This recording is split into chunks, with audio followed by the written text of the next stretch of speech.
So welcome back. As promised, today we were doing part 2 to this talk with Tommy Jones and Dennis Tuttle. Again, I appreciate you guys taking time to not just pour into me, but you're also pouring into thousands upon thousands of people that are listening to this all over the world.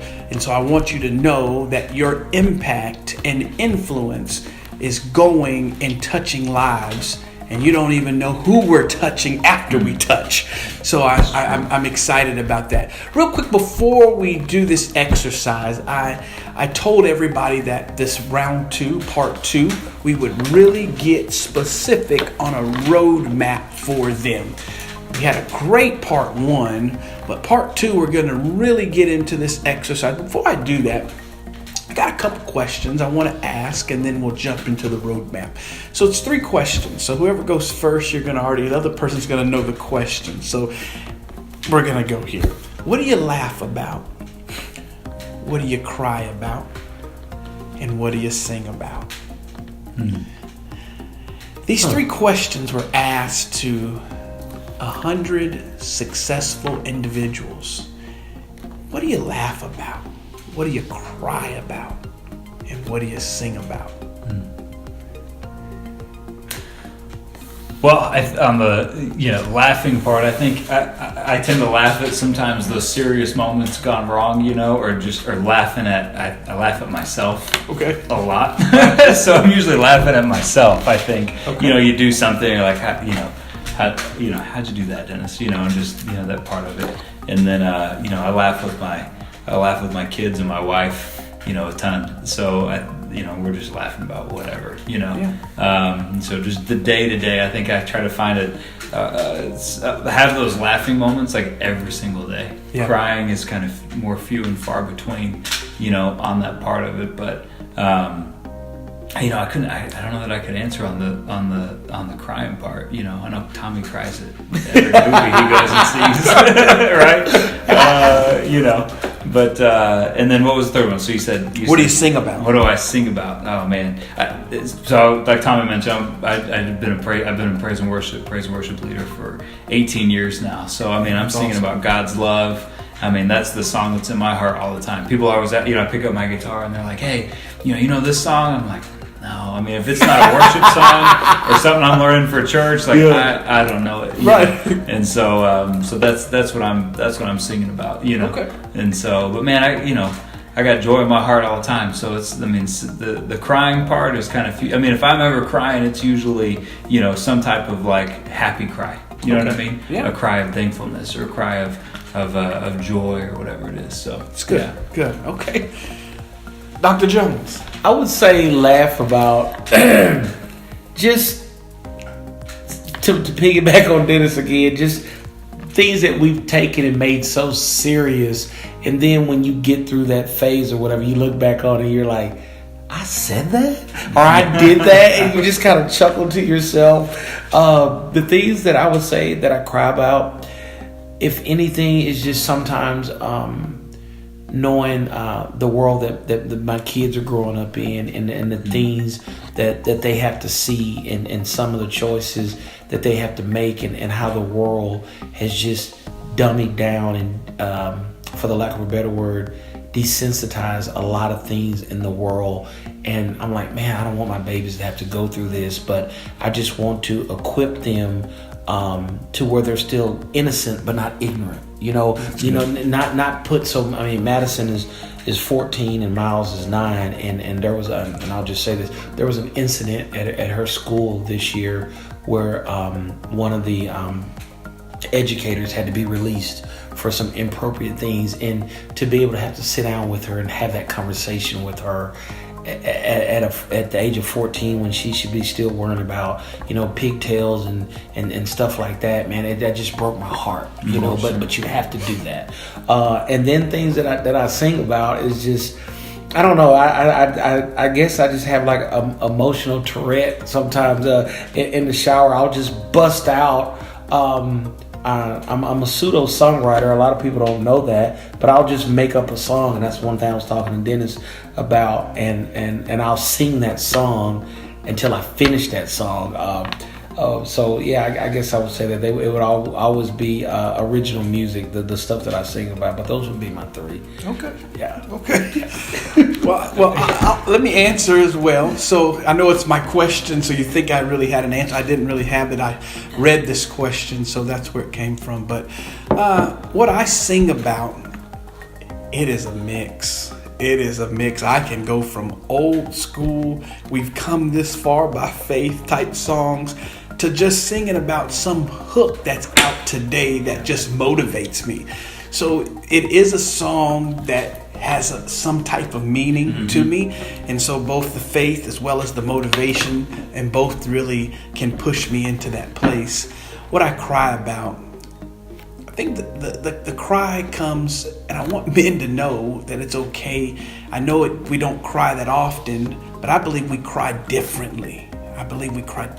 Women shed tears. We show shame and disappointment. So when I think about when I'm disappointed, I think that's me crying.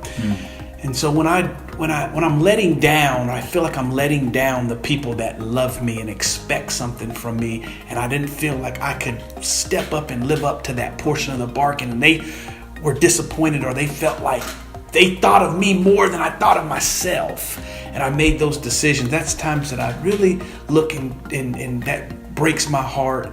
And then I remember the last time was an elderly lady, even in the midst of the dealership, and her husband just passed away. And it was just an overwhelming feeling that came upon me over a stranger having to do something that she never had to do by herself. And it just broke my heart. What do I laugh about? What do I laugh about? I laugh at people that know, at people that kind of do something that it doesn't make them, like, it doesn't bring them harm, but it's just a joy.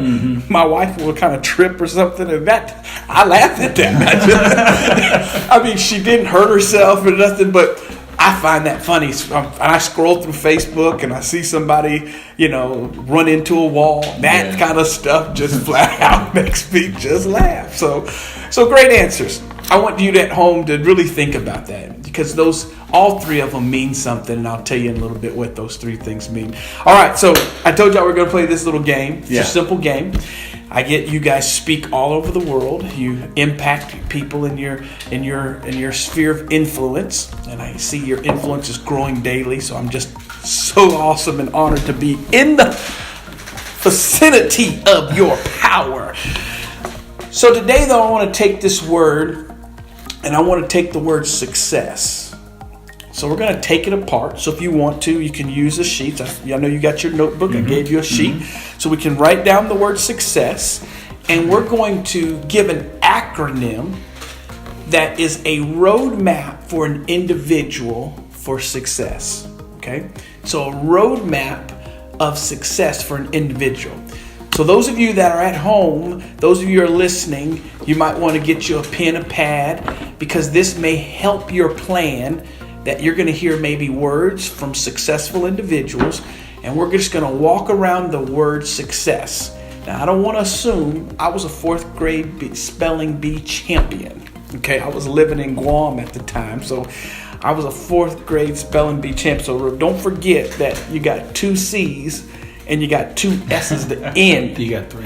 I get you got 3, but you got 2 at the end. It's kind of like Mississippi. In the midst of it all, you just got to know that we want to make sure that we do spell the word correctly on the front side. So 2 C's and 2 S's at the end, and hopefully you do know there's a U and an E there. Okay, so we got success. So again, the rules are real simple. You're going to say a word. You can say a line or two about that word. And then we're going to move around the table, and then we're going to go to the next letter. Okay? All right. So let's start with S. Tommy, we're going to start with you on the first S, and we'll go this way, and then we'll walk this way, and then we'll go this way. Okay. Hey, I'm moderating this, so it is to my advantage. We cannot, and here's what I want to tell you.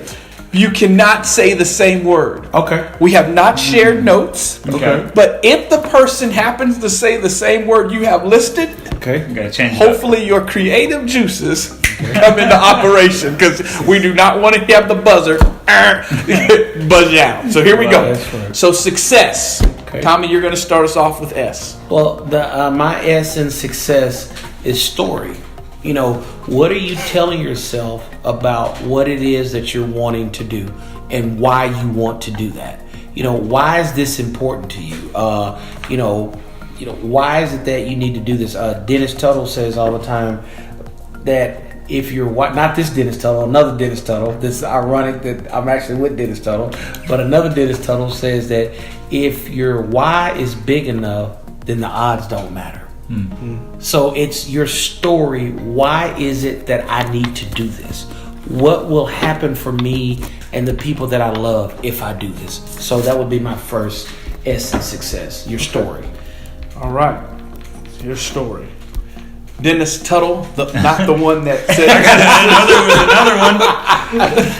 Other than I'm Dennis Tuttle the third. My son's Dennis Tuttle the fourth. Okay, so I know a couple of Dennis Tuttles. Okay. All right. First S would be simple. Oh. Success is simple, not always easy. Right? Wow. And so I think we overcomplicate success, right? Success could be drilled down to just one activity that you do consistently over and over and over again until success happens. So it doesn't have to be complicated. I could write the formula for a successful business probably on the back of a napkin. Wow. That's good. Yeah. That's good. Simple. Or an acronym like success. All right, so my S is going to be start. I believe you have to get started. Yeah. If you don't get started, you'll never get to the end. Yeah. And so I want just to encourage people that you have enough to get started. Dennis just said he could write a business plan on the back of a napkin. I say it this way: a pen, a pad, and a plan is enough to get started. A pen, a pad, and a plan is enough to get started. So there's our S's. So you got story, simple, and start. That's the first S. Let's move to the letter U. Dennis, you're up first. All right. I put ugly. Success can be ugly. I remember there was one of my mentors, Smokey Garrett. I was sitting in the lobby of our office, and I think I was in my second year of real estate, and I probably just had this look on my face, and he said, hey man, success is messy.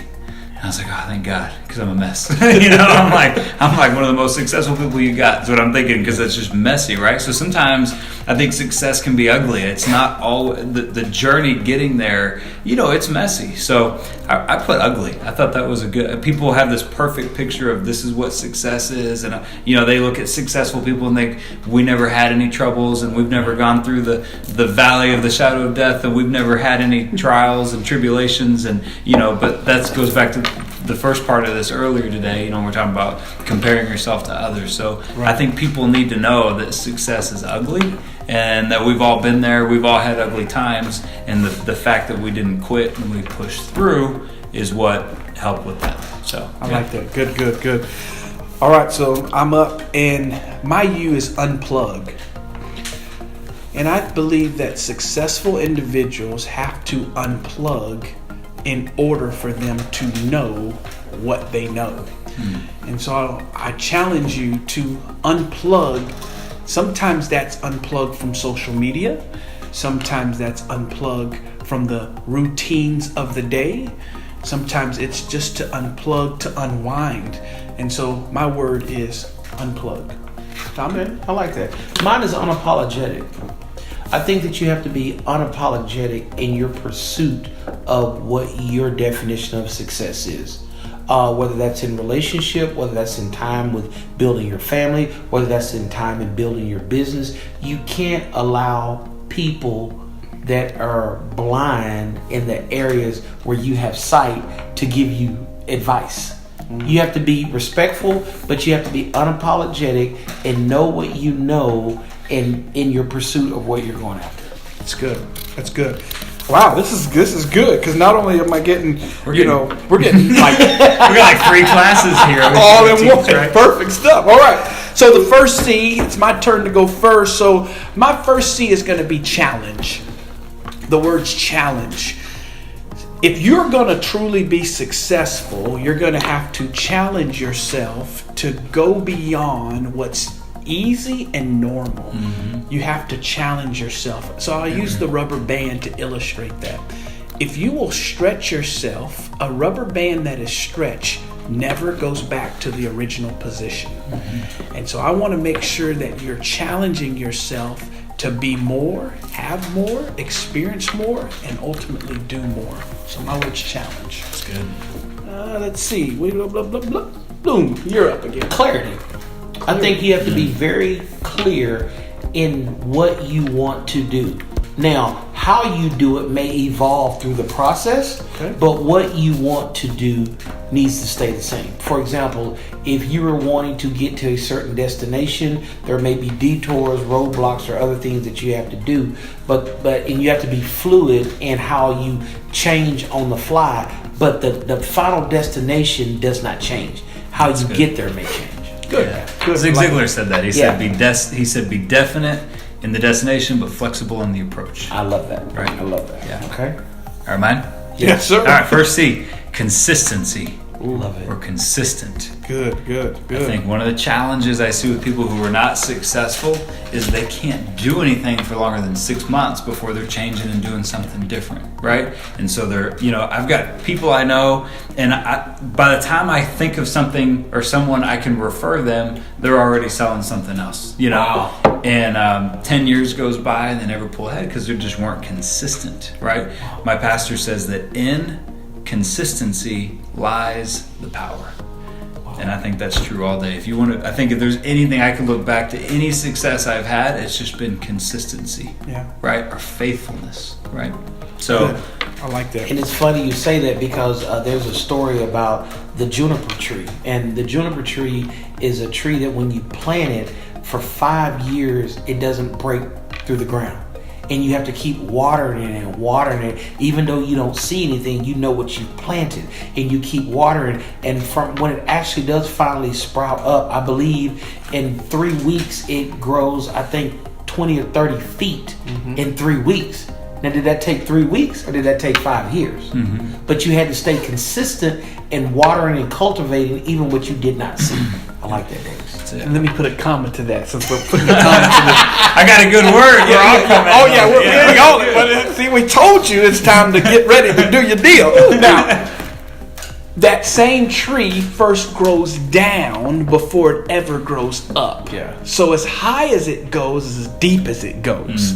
So you just got to remember you have to be rooted if you're ever going to go and excel and soar. All right, second C, Tommy, you're back up first. Yeah, I think in success there has to be character.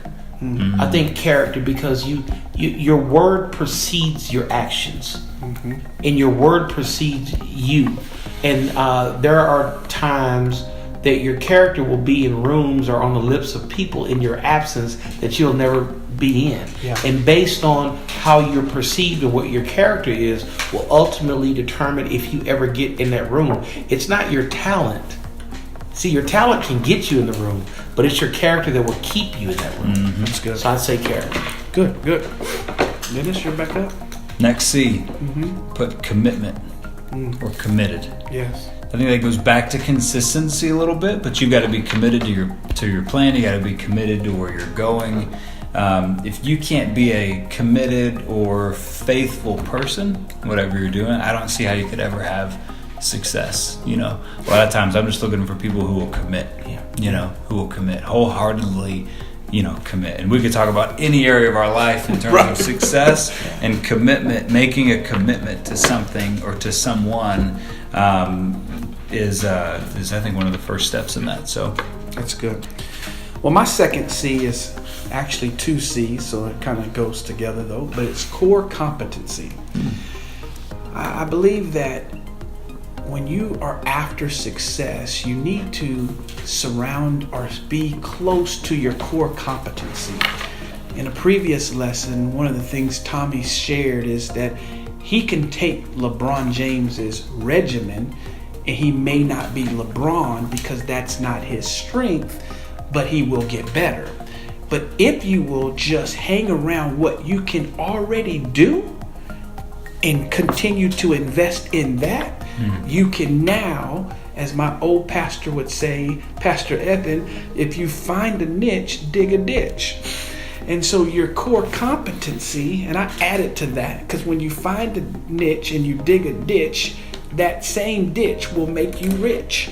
But you gotta stay there, and it's in your core competency. All right, we got through the C's. All right, we're on our way home now. We got 3 letters to go. Dennis, you're up first on the letter E. So I had some alternates that I wrote down in case one of y'all, in case I wasn't going first. So I think I'm going to pick the word excellence as mine. I love that. I'll give you my other one if y'all don't say it. How about that? Because I had that. We'll come back for your bonus. Come back for my bonus.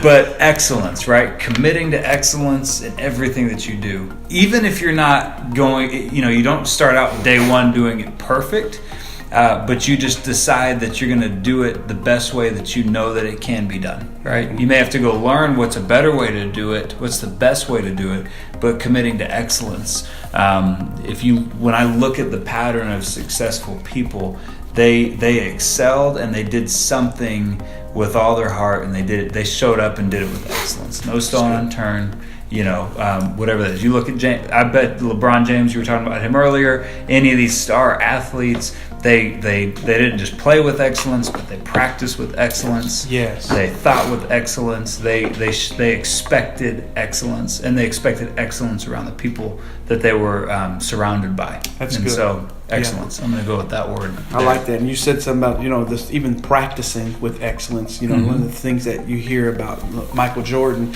is people said that they thought that the game he played hard, but his practice regimen was just as hard, and people didn't want to cover him in practice because that's what kind of work he put in. So good. My youth pastor Mike, when I was growing up, he used to say, as I was learning music, people say practice makes perfect. He would always say perfect practice makes perfect. Yes. Right. That's and good. So yeah. Well, I wrote down 2 E's, and I'm going to stick to the program and only say one. And maybe if we have time, we'll get back to the bonus. But I'm going to say evaluate. And I use that because sometimes we forget to slow down to evaluate, where am I now? We know where we are when we start. We know where we are when we arrive. But sometimes we don't evaluate through the process. So I challenge you, don't wait. You can't do this annual. You can't wait till New Year's resolution time to just come back through and evaluate your life as if life is letting you start over. I mean, men, come on. We don't start over. We continue. I get that those times of the year allows my attitude to anticipate better, but we're not starting over. So I want to challenge you to grade yourself each day. And when you evaluate, you give yourself a grade. A, all is good. B, I could have done better. C, continue on. D, I didn't do good today. But we all know when we were kids, we had an F. Right. Maybe I failed today, but let fail be the first attempt in your learning. So continue down the road. So evaluate yourself. Tommy? Mine was exclusive. I think that when you're on your road to success, you have to be very exclusive, in particular who you let in your inner circle, because the people in your inner circle is a type and shadow of what you are to become, because everything reproduces after its own kind. And also too, in that, those that are closest to you are the loudest voice in your ear. So you have to be very exclusive, in particular who you let in your inner circle. Good stuff. All right, so we're on second to the last letter. Both are going to be S's, so hopefully you got a lot of S's in your mind, because who knows if we say one of them. So my first S on the second to the last S is structure.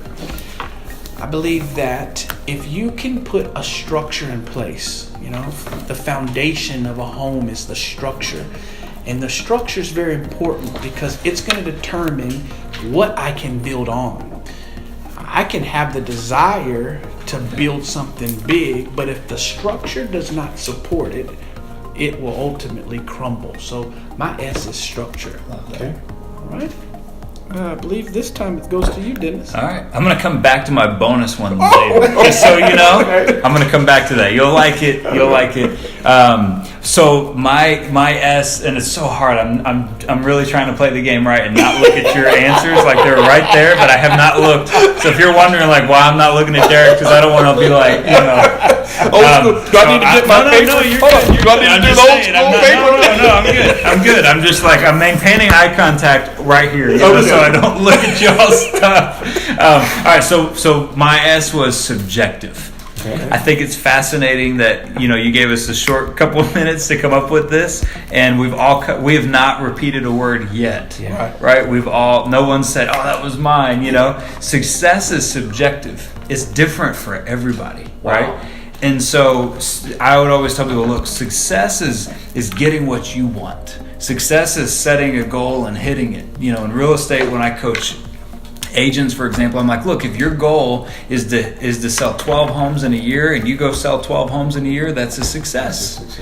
But if your goal is to sell 1,200 homes in a year and you go hit 1,200 homes, that's a success. Yeah. It's not any more of a success than the next guy, because to them, success was hitting their goal. And so it's different for all of us. And I just think it's funny that we're all coming up with different words for success to prove that it is subjective. That's good. Good point. Yes. Success is subjective. Okay. Tommy. And success is strategy. You know, how is it that we're going to do what we say we're going to do? What is the plan? What are the people? What is the process? And what is the product that is needed in order to carry out our plan? Mm-hmm. And I think through your strategy, you have to identify that and then implement that. Yeah, that's your strategy. All right. Now, we have not said a word each. Now we're coming into the next S. That means that did you give us your S? I did. You My did? S was structure. Structure. That's right. Okay. My S was Cool. structure. Got it. So Tommy, you get to start us here. And just so you know, this is the last S. Okay. You will still have an opportunity to give that last final punch. So don't feel like this is it. Okay. So, but give us that last S, and then we'll give final comments to hit that punch home. Okay. All right. My last S is state. What is the state you're in? You know, are you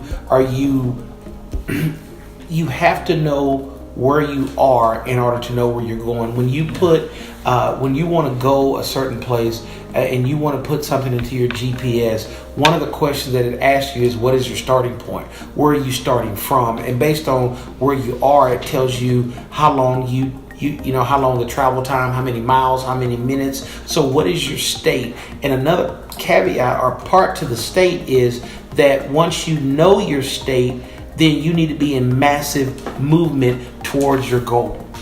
So as in success, once you punch in where you want to go and you hit start, then your state is you need to be in a state of moving towards your goal. Okay? That's good. My turn? Or are you going? Well, it goes this way. It goes this way. All right. I don't know how it ended with me. 7 letters. I should have picked up on that by now. All right. So last S, I put serve. Zig Ziglar, I always loved his quote, you know, that the way to get what you want is to go help enough people get what they want. I don't think you can help enough people get what they want if you don't serve people, right?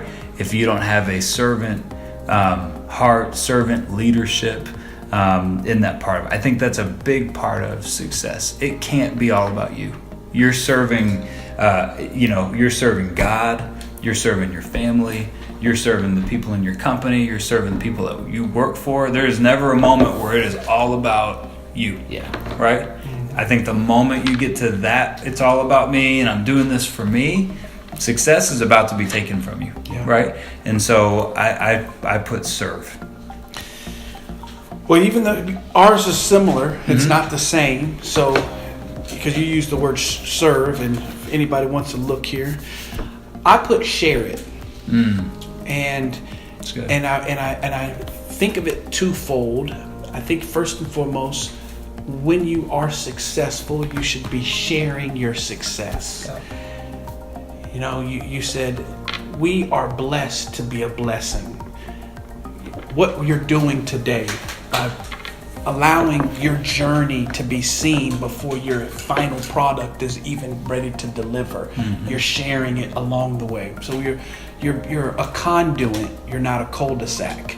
And so we share these things, we pass these things on, we give what we have. So I say share it. The second portion of that is make sure that when you're sharing it, you share the plan of how you got there. If it's good enough for you, it needs to be good enough for someone else. That's right. And we have to share the stage. You have to share your plan. You have to share whatever you've accumulated along the way, because it ultimately increases our capacity to receive when we are in a state where we do not have. And if we're always sharing, we can always be receiving and living. So there you have the success, and now we're going bonus style just for you. So bonus style is you got a minute to give them either another word, or you got a minute to give them your charge to action. So I started that portion, so Dennis, we'll give it to you. I know you really want to do it. I got that bonus word, man. I got to get it. So the bonus word I had was also education. What you guys said in that, but I thought, how could we sit here and not talk about education and learning? Like, you've got to go educate yourself to go figure out what do successful people know, what are they doing, how are they taking actions, like what we talked about earlier. But the moment someone says, I got it figured out, I got it all figured out, I don't need to go to that class, I don't need to go learn anymore, I got it, I think that's the moment that they start their downward spiral. We saw a lot of people get taken out in the last recession because they're like, oh, I got it all, I know it all, and I don't need to go learn again, I've been doing this for 20 years, and then 2 years later they were wiped out because they weren't committed to the education piece of it. And I think it's just cool we made it through all of that. Success is different for everybody, we said that, but I think there's more than one way to be successful. And I think we have a bunch of cool letters, and this is my new favorite game. I love it. Tom? Well, I think that what my parting words would be is that nobody is exempt from living the highest and best version of themselves. Right. Nobody's beginning gets to dictate their end. It's only the decisions that led you to where you are now and what you will do after this broadcast concludes that will ultimately determine your end. So nobody gets a free pass. There's a superhero inside of you, and it's your job to make sure that the world sees it. That's good. So I'm going to end with, there's 7 days in a week. We've just given you 3 different plans. So if you take one word each day from each of us and put that into action, you'll have a week of success. If you then take the next week and do the same thing, you'll have 2 weeks of success. And if you do it again for the 3rd week, you'll have 3 weeks of success, which leads you to 21 days of thinking, believing, and becoming a person of success. And soon, we've heard studies say, it takes about 21 or so days to do something, to form some habits. Now you have the habit of being, thinking, and becoming success. Thank you again, guys, for sharing. Absolutely. I believe that I've written down your list, and I'm going to do this same exercise with myself. And I believe that each listener has just had an opportunity to be impacted by people that they don't even know the full story. So I got to ask you one last thing for me. Will you come back and share your story so that they know who they were listening to when they were talking about success? Will you do that? Absolutely. Sure. Awesome. Great. Guys, again, we thank you for tuning in. We'll see you on the next call. And until then, continue down the road of becoming better than you were yesterday and being brave enough to be who you want to be tomorrow. We'll see you then.